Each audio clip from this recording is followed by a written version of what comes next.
Welcome to my channel Pentu Commerce Classes. Today I will teach you chapter depreciation जो DK Goyal book से लिया गया है class 11। तो आइए समय को बर्बाद न करते हुए इस क्वेश्चन को बनाते हैं। तो चलिए पढ़ते हैं। यहाँ पे लिखा गया है on 1 April 2015 A limited company purchase a machinery for 1,90,000 and spend ₹10,000 on it's installation. मतलब 1,90,000 का यहाँ पे मशीन को परचेज़ किया गया है और 10,000 उस पर इंस्टॉलेशन का खर्च है, मतलब उसको बैठाने का खर्च है। तो टोटल 2,00,000 रुपये हो गया मशीन का। At the date of purchase it was estimated that the scrap value of the machine would be 50,000 at the end of 6 year. तो स्क्रैप वैल्यू मतलब 6 साल के बाद जब मशीन बेकार हो गया तो उसको उसका स्क्रैप वैल्यू 50,000 रुपीज़ में मतलब रखा गया। चलिए आगे देखते हैं। Give machinery account and depreciation account in the books of the company for 4 years after providing depreciation by fix instalment method the books are closed every 31 March every year. मतलब इसमें फिक्स इंस्टॉलमेंट मेथड को apply करना है। Fix instalment मतलब पहला साल जितना depreciation होगा वो हर साल उतना ही डेप्रिसिएशन चार्ज होता चला जाएगा। लेकिन ना ही इसमें रेट ऑफ डेप्रिसिएशन दिया गया है, तो इसमें डेप्रिसिएशन निकालना थोड़ा कठिन काम है। तो इसके लिए एक फॉर्मूला होता है, तो आइए हम लोग उसे लिखते हैं। तो वो फॉर्मूला होगा annual depreciation equal to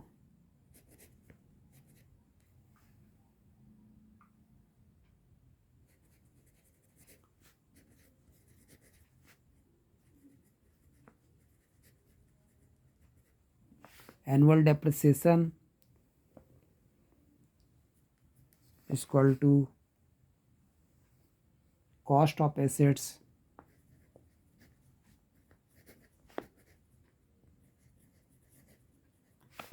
minus scrap value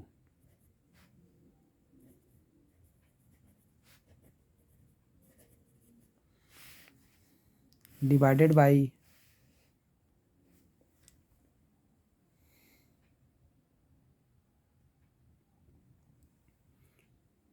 estimated life of assets.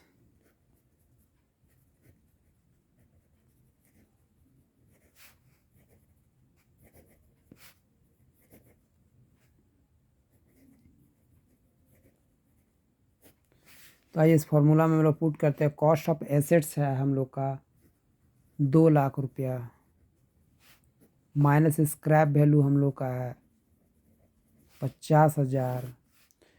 Estimated life of assets है हम लोग का 6 ईयर। तो इसको हम लोग बनाते हैं। तो कैलकुलेशन करने के बाद हम लोग का यहाँ आ जाएगा 1,50,000 डिवाइड बाय 6। तो डेप्रिसिएशन का अमाउंट हम लोग का निकलेगा 25,000। तो आइए हम लोग क्वेश्चन को हम लोग बनाते हैं। तो क्वेश्चन हम लोग का है, तो पहला साल का हम लोग का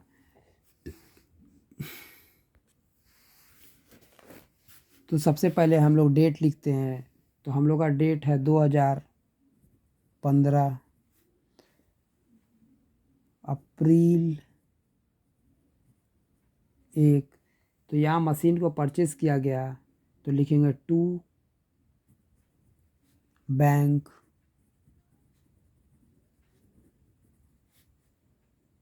1,90,000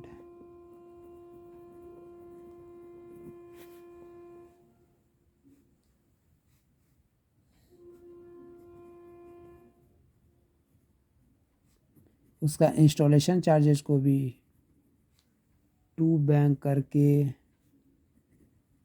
लिखेंगे 10,000। तो ये एक एक्सपेंस है। तो आइए इसके क्रेडिट साइड का भी इन लिखते हैं पोस्टिंग को। तो 2,000 15 से हो जाएगा यहाँ 16, क्योंकि डेप्रिसिएशन हम लोग का 1 साल होने के बाद ही चार्ज होता है। तो डेप्रिसिएशन हम लोग का मार्च 31 को चार्ज होगा बाय डेप्रिसिएशन।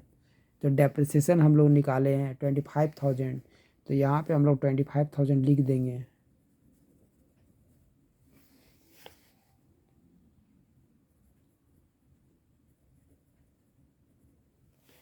तो आइए CDBD करते हैं, दोनों साइड का टोटल को हम लोग कर लेते हैं। इधर होगा 2 लाख रुपया, इस साइड भी 2 लाख होगा,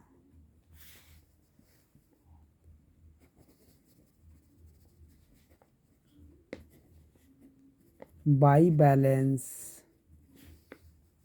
CD, बाई बैलेंस CD यहाँ पे माइनस करने के बाद 1,75,000 रुपया आएगा। तो ये 2016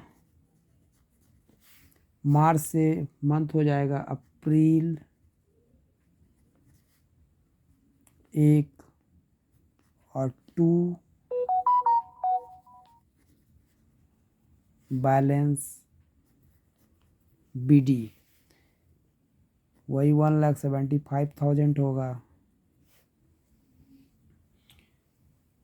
फिर 2017 आएगा, 1 साल के बाद डेप्रिसिएशन चार्ज होगा हम लोग का मार्च 31 bye depreciation,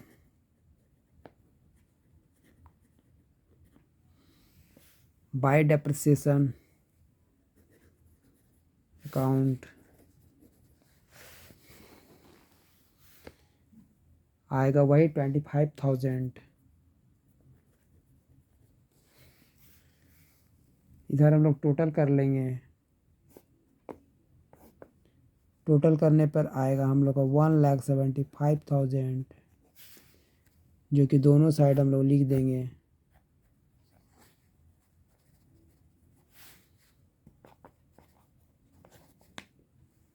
by balance CD minus करने के बाद 1,50,000 आएगा।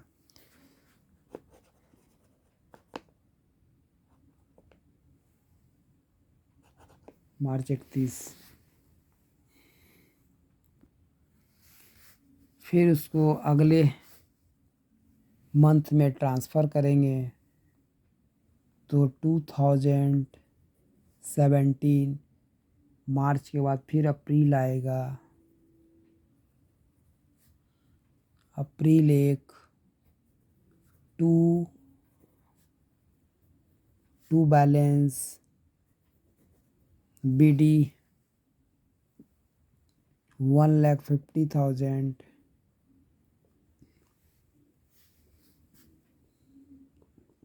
एक साल के बाद फिर डेप्रिसिएशन चार्ज होगा, तो लिखाएगा मार्च 31 बाय डेप्रिसिएशन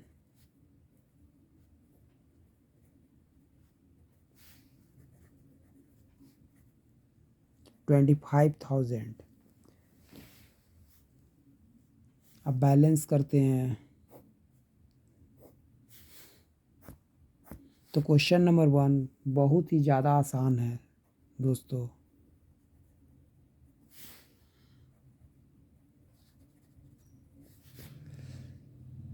आइए इसका बैलेंसिंग करते हैं।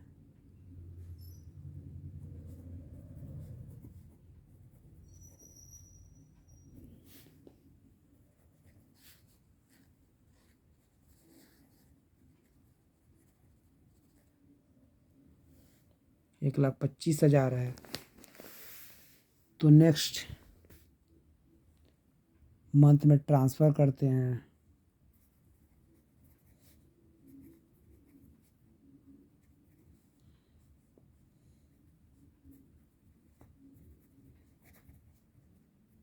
To balance BD 1,25,000।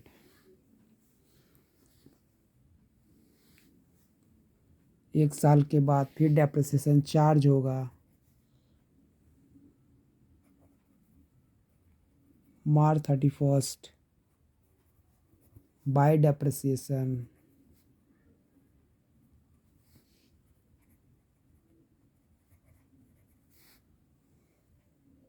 25,000।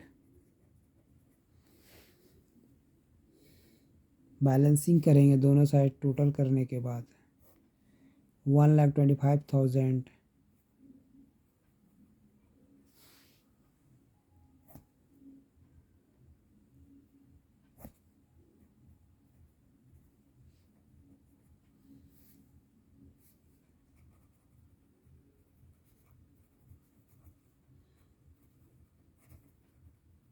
By balance CD 1,00,000। अंत में उसका ट्रांसफ़र 2019 में अप्रैल 1 को करते हैं और लिखते हैं to balance BD 1,00,000। Thank you for watching my video.